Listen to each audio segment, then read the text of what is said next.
Watching the mind without becoming it. As you listen now or as you read these words, become aware that you are here. There is a simple knowing of being. You are. Before any thought about who you are or what you should be, there is this quiet sense of existence. Allow your attention to rest in that. Perhaps you notice the mind wants to move immediately into thinking. It wants to comment, to analyze, to compare this moment with some other moment. Just let that be seen. There is no need to stop the mind by force. We simply begin by acknowledging there is thinking, and there is also the awareness of thinking. Notice the difference. Right now, a thought may appear. I understand this, or I don't understand, or how long will this take? All of that is content in the mind, passing forms, and then there is the awareness in which these thoughts arise, the silent space that notices. Gently allow your attention to shift from the content to the noticing itself, from the thought to the simple presence of awareness. You may find that there is a subtle relaxation as you do this. The inner pressure to get somewhere, to achieve something even spiritually, begins to soften. You do not have to become anything in this moment. You do not have to fix yourself. You do not have to reach a special state. Just noticing is already enough. You may have heard the phrase, "You are not your thoughts."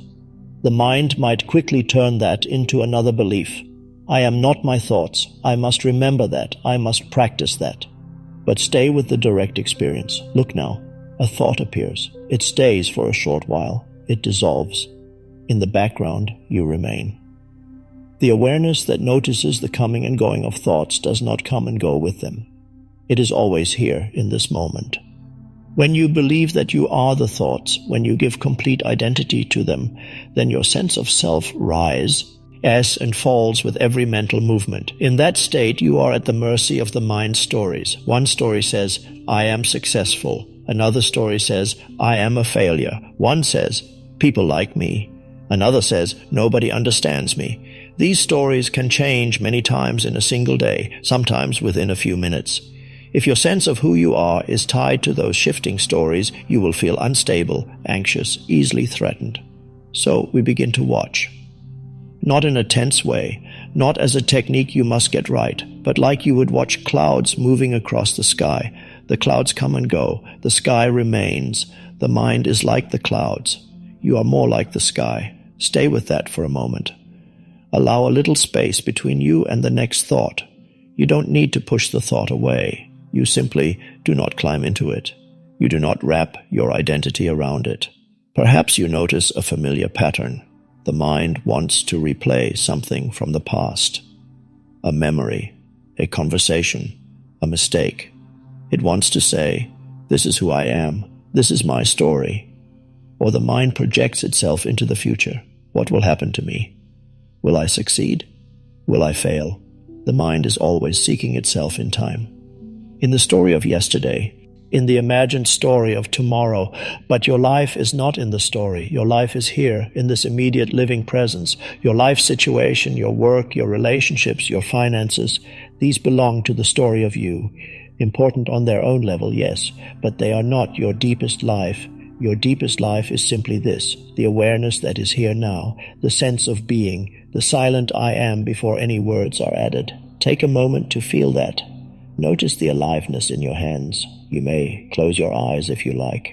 Can you sense the subtle energy inside your hands without having to move them? A gentle tingling, a warmth, a vibration. That is the inner body, the field of aliveness that is here, independent of any thought.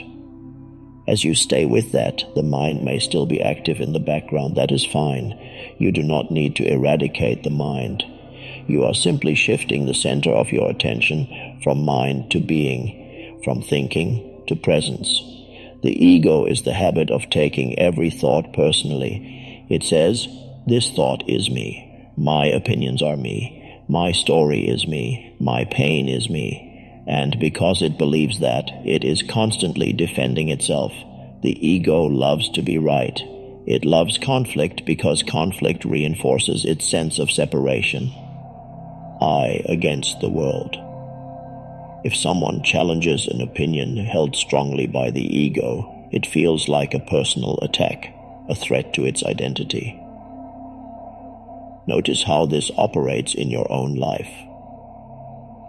You may recall a moment when someone did not agree with you, and an inner contraction arose, a tightening, a sense of needing to defend, to explain, to prove.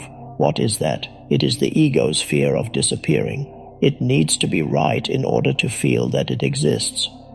But you are not the ego. You are the awareness in which egoic reactions appear and disappear. When you see the ego not as me, but as a conditioned pattern in the mind and body, something loosens, a small gap opens. In that gap there is choice. You can either act out the old pattern or you can simply observe it and let it dissolve. Perhaps you notice that sometimes the ego creates inner dramas, even when nothing is actually happening. It imagines conflicts. It rehearses arguments. It criticizes you. It criticizes others. It feeds on resistance, on the sense that something is wrong with me, with them, with life. This is where the pain body comes in. The pain body is the accumulated emotional pain of your past. It lives in the body as energetic tension, as heaviness, as restlessness. When something triggers it, a word, a look, a memory, it awakens and seeks to feed. It feeds on drama, on arguments, on negative thinking. You may have experienced this. Suddenly, you feel an intense emotional storm. You are angry or deeply sad or hurt, and the mind begins to create a story around that emotion. Why am I always treated this way? I am not respected. They never listen. Emotion and thought begin to reinforce each other. This is the pain body using the mind to keep itself alive. If you are completely identified with it, you may say or do things that later you regret. You may feel as if something took you over. In a way, that is true. The pain body did. But even in the middle of such a storm, there is the possibility of awareness. You can notice, an old pain is arising. You can feel the energy of it in the body, the heat, the tightness in the chest, the knot in the stomach. Instead of immediately acting from that energy, you allow a pause. You bring attention to the sensation itself. What happens if you stay with the feeling without the story? Just sensing the raw energy of it as if you are giving it gentle space.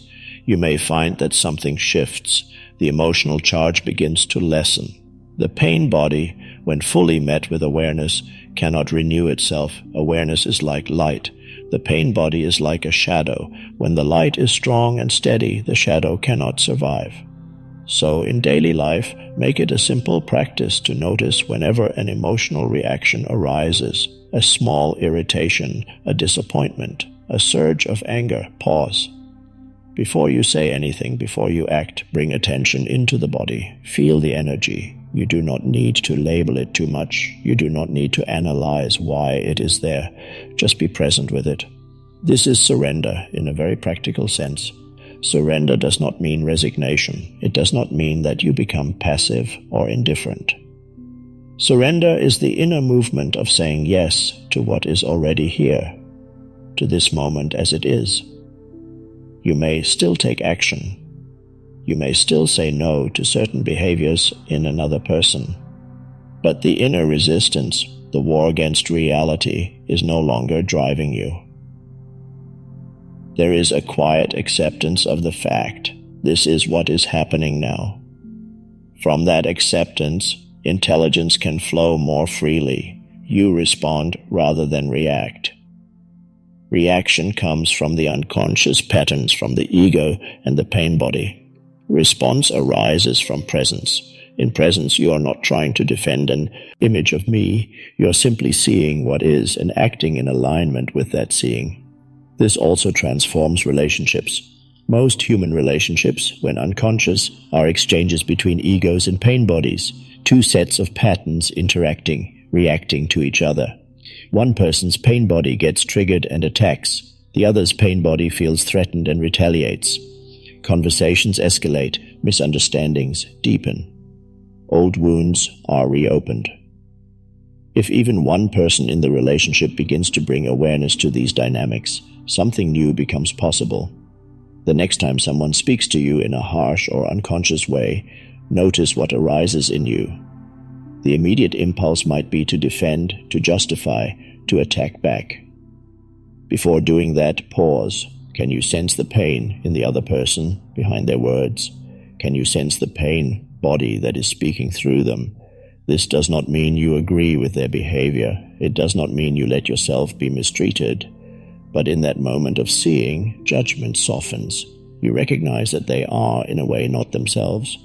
They are being used by the pain body, by the conditioned mind. If you do not respond from your own pain body, if you stay present, the situation may shift.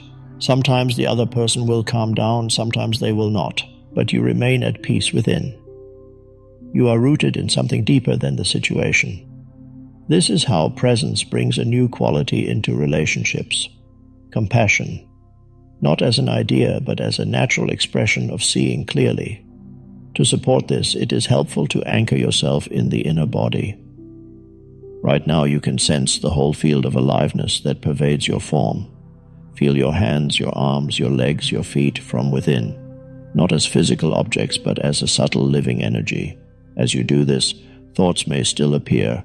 Let them come and go in the background. Keep at least part of your attention in the inner body. This gives you a stable center. You are no longer lost in the stream of thinking. You are rooted in being. The more you rest in this inner sense of aliveness, the more you recognize this is what you truly are. Not the story of your past, not your roles, not your successes or failures. You are the conscious space in which all of these temporary forms arise. Thoughts arise, emotions arise, sensations arise, situations arise, and they pass. But the awareness itself does not pass. It is always here as this open, spacious presence. This recognition is the essence of spiritual awakening. Awakening is not about achieving a future state. It is not about becoming a special person. It is the simple, quiet noticing of what is already here. The shift from being lost in thought to being aware of thought. From being entangled in form to recognizing yourself as the formless. When you sit quietly and allow the mind to do what it does, you may notice moments where there is a gap between thoughts, a small pause. In that pause, there is a sense of stillness, of peace, of nothing in particular happening there. The mind tends to overlook these moments because it cannot make anything out of them. There is nothing to grasp, no story. But those gaps reveal your true nature more than any thought ever can. You cannot see awareness as an object because you are that awareness. You can only recognize it by noticing that even when there is no particular thought or emotion, you still are. There is still a subtle sense of presence. Be interested in that. Value that. As you go about your daily life, you can remember to come back to this simple recognition. While walking, feel the contact of your feet with the ground. While washing your hands, feel the water, the movement, the aliveness of your body. These are small doorways into presence.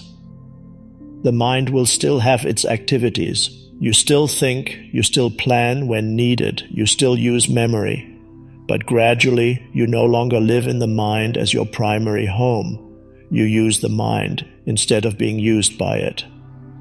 When difficult situations arise, you may still feel a wave of fear or sadness or anger.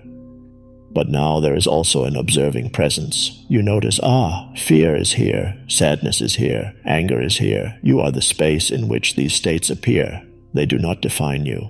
In this way, suffering begins to lessen. Suffering is largely the resistance of the mind to what is. It is the story. This should not be happening. It should be different.